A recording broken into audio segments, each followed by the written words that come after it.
Pour pouvoir croître, nous devons obtenir ce qui est nécessaire à notre croissance.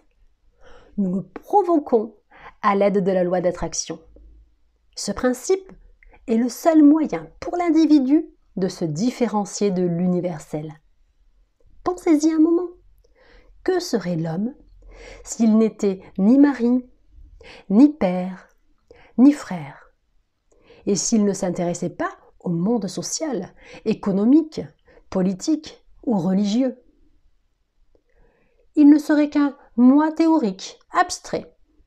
Dès lors, l'homme n'existe que dans sa relation au tout, dans sa relation aux autres hommes, dans sa relation à la société. C'est cette relation et rien d'autre qui constitue son environnement. Il est évident donc que l'individu est simplement une différenciation de l'esprit universel unique qui éclaire tout homme qui vient au monde. Sa prétendue individualité ou personnalité se compose uniquement de son type de rattachement au tout. Nous appelons ceci son environnement, qui est amené par la loi de l'attraction. Cette 18e partie nous apporte un élément nouveau sur cette importante loi. La révolution actuelle qui se produit dans les opinions de toutes les classes d'hommes, des hommes les plus élevés et les plus cultivés à ceux de la classe ouvrière, est inégalée dans l'histoire du monde. La science a fait de telles découvertes récemment, elle a révélé une telle infinité de ressources, a dévoilé de telles énormes possibilités et de telles forces insoupçonnées que les scientifiques hésitent de plus en plus à affirmer certaines théories comme établies et indubitables, ou à refuser d'autres théories comme absurdes ou impossibles. Une nouvelle civilisation est née. Les coutumes, les credos et le précédent passent. La vision, la foi et le service prennent leur place. L'humanité voit fondre les chaînes de la tradition qui l'entravait, et tandis que les scories du matérialisme se consument, la pensée se libère et la vérité s'élève pleinement devant la multitude étonnée. Le monde entier est à l'aube d'une nouvelle conscience, d'un nouveau pouvoir et d'une nouvelle réalisation de soi. La science physique a réduit la matière en molécules, les molécules en atomes, les atomes en énergie. Et il suffisait à Sir Ambroise Fleming, dans une allocution devant la Royal Institution, à résoudre cette énergie en esprit. Il dit « En dernière essence, l'énergie peut nous sembler incompréhensible, si ce n'est comme l'exposition du fonctionnement direct de ce que nous appelons esprit ou volonté. Cet esprit est en nous et est suprême. Il est immanent dans la matière comme dans l'esprit. Il est l'esprit qui soutient, qui énergétise, qui pénètre tout dans l'univers. Chaque entité vivante doit être soutenue par cette intelligence omnipotente. Nous constatons que toute différence entre les formes de vie distinctes se mesure, en grande partie, par le degré de manifestation de cette intelligence. C'est une intelligence supérieure qui place l'animal sur une échelle d'être supérieur à la plante et l'homme au-dessus de l'animal. Nous constatons que cette intelligence accrue est à nouveau indiquée par le pouvoir qu'a l'individu de contrôler ses modes d'action et ainsi de s'adapter consciemment à son environnement. C'est cet ajustement qui occupe l'attention des plus grands esprits. Cet ajustement consiste en rien d'autre que la reconnaissance d'un ordre existant dans l'esprit universel, car il est bien connu que cet esprit nous obéira dans la mesure exacte où nous lui obéissons d'abord. C'est la reconnaissance des lois naturelles qui nous a permis d'aliéner le temps et l'espace, de voler dans les airs et de faire flotter le fer. Plus notre degré d'intelligence est élevé, plus notre reconnaissance de ces lois naturelles sera importante et plus le pouvoir que nous pourrons posséder sera grand. C'est la reconnaissance du moi en tant qu'individualisation de cette intelligence universelle qui permet à l'individu de contrôler les formes d'intelligence qui n'ont pas encore atteint ce niveau d'autoreconnaissance. Ces dernières ne savent pas que cette intelligence universelle imprègne tout ce qui est prêt à entrer en action. Elles ne savent pas qu'elle est sensible à chaque demande. Elles demeurent donc asservies à la loi de leur propre existence. La pensée est créatrice. Le principe sur lequel repose la loi est sain, légitime et inhérent à la nature des choses. Cependant, ce pouvoir créateur ne provient pas de l'individu. Il provient de l'universel, qui est la source et le fondement de toute énergie et de toute substance. L'individu est simplement le canal de distribution de cette énergie. L'individu constitue juste le moyen par lequel l'universel produit les diverses combinaisons qui résultent dans la formation des phénomènes. Ce processus repose sur la loi de la vibration, par laquelle différents taux de rapidité de mouvement dans la substance primaire forment de nouvelles substances selon des ratios numériques spécifiques et exacts. La pensée est le lien invisible qui permet à l'individu d'entrer en communication avec l'universel, le fini avec l'infini, le visible avec l'invisible. La pensée est la magie par laquelle l'humain se transforme en un être qui pense, qui sait, qui sent et qui agit.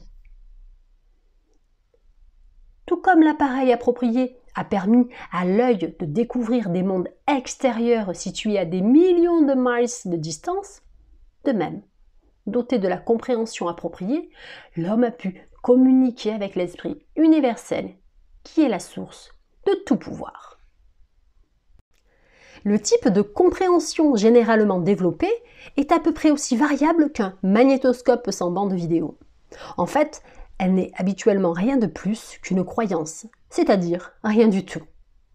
Les sauvages des îles cannibales croient en quelque chose, mais cela ne prouve rien. La seule croyance qui nous soit précieuse est une croyance que nous avons mise à l'essai et qui s'est révélée un fait. Elle n'est dès lors plus une croyance, mais s'est transformée en foi, en une vérité vivante. Cette vérité a été mise à l'essai par des centaines de milliers de personnes et s'est avérée la vérité selon le degré d'utilisation exact de l'appareil employé. Personne n'espérerait localiser des étoiles à des centaines de millions de miles de distance sans disposer d'un télescope suffisamment puissant. Pour cette raison, la science s'engage sans cesse dans la construction de télescopes plus grands et plus puissants et se voit continuellement récompensée par l'obtention de nouvelles connaissances sur les merveilleux corps célestes. Il en va de même pour la compréhension. Les hommes progressent continuellement dans les méthodes qu'ils utilisent pour entrer en communication avec l'esprit universel et ses possibilités infinies. L'esprit universel se manifeste dans le monde objectif selon le principe de l'attraction que tout atome a pour tout autre atome dans des degrés infinis d'intensité. C'est ce principe de combinaison et d'attraction qui met les éléments en contact. Ce principe s'applique de manière universelle et est le seul moyen qui permet de réaliser le but de l'existence. L'expression de la croissance se réalise de la plus belle des manières par l'entremise de ce principe universel. Afin de croître, nous devons obtenir ce qui est essentiel à notre croissance. Mais comme nous formons à tout moment une entité complète de pensée, cette complétude nous permet de ne recevoir que selon ce que nous donnons. Toute croissance est donc conditionnée à une action réciproque. Nous constatons que, sur le plan mental, qui se ressemble, s'assemble. Que les vibrations mentales se répandent uniquement si elles sont en harmonie vibratoire. Il est clair dès lors que les pensées d'abondance répondront uniquement à des pensées semblables. La richesse de l'individu se révèle être ce qu'il est en soi. L'abondance intérieure est le secret de l'attraction de l'abondance extérieure. La capacité de produire s'avère la vraie source de richesse de l'individu. C'est pour cette raison que celui qui a son cœur à l'ouvrage est certain d'atteindre le succès illimité. Il donnera et donnera continuellement. Et plus il donnera, plus il recevra. Que font les grands financiers de Wall Street, les capitaines d'industrie, les hommes d'État, les grands mandataires de sociétés, les inventeurs, les médecins, les auteurs? En quoi chacun d'eux contribue-t-il à la somme du bonheur humain, si ce n'est par le pouvoir de sa pensée? La pensée est l'énergie qui met en application la loi de l'attraction et qui se manifeste finalement dans l'abondance. L'esprit universel est l'esprit ou la substance statique en équilibre. Il se différencie dans la forme par notre pouvoir de penser. La pensée est la phase dynamique de l'esprit. Le pouvoir repose sur la conscience du pouvoir. Si nous ne l'utilisons pas, nous le perdrons. Et si nous n'en sommes pas conscients, nous ne pouvons l'utiliser.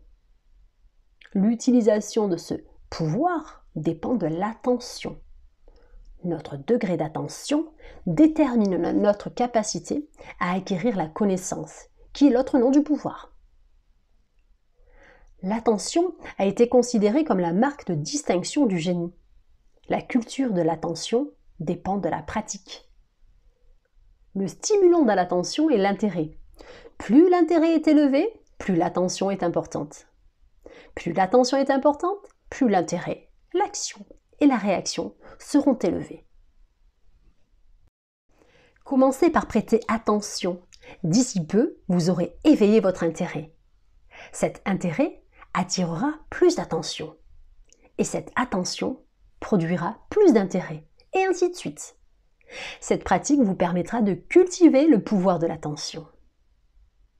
Cette semaine, concentrez-vous sur votre pouvoir de créer. Recherchez la perspicacité et la perception. Tentez de trouver une base logique à votre foi intérieure. Laissez votre pensée demeurer sur le fait que l'homme physique vit, bouge et a son centre dans le support nutritif de l'air, de la vie organique, qu'il doit respirer pour vivre.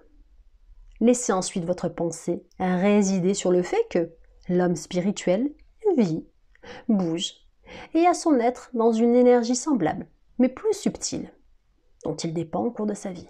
Et que, tout comme dans le monde physique, la vie n'assume une forme que lorsqu'une graine a été semée, et aucun fruit supérieur à celui de ses parents ne peut être produit.